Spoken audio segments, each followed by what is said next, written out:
Jums ir vieglāk nopārdot auto nekā SSK? Es domāju, ka jā. Jā, kāpēc Ir ne? vienkārši. Pirmkārt, mums ir tas piedāvājums krietni lielāks.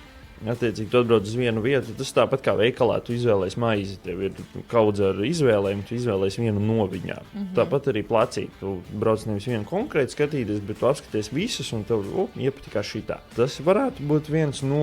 Otrkārt, Man liekas, tas kopumā sajiet kopā, ka tu cilvēki ietaupa arī savu laiku. jā, Nav tā braukšana pa 40 Eiropas pilsētām, līdz tu atradīsi to bembīti, kas tev beigās.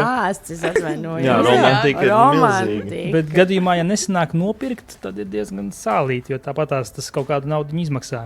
mēs brauc ar šēringu brauciens. apakaļ neatbraukt. Jā. Jā, un cilvēks atbrauc, viņam ir iespēja izvēlēties vairākus modeļus. Iespējams, viņš paskatās arī tādus modeļus, kurus viņš nekad nebija redzējis. Cik ir reizes gadījies, ka cilvēks atbrauc, pasaka, es pat nebiju iedomājies par tādu izbraucu, saka, jā, patīk. Tas jā, tā kā veikalā, vai ne? Tiešām mēs ieejam un mums jau patīk aptaustīt, apčamdīt, uzmērīt, Jā, vai ne? iet Tā kā kā- sajust.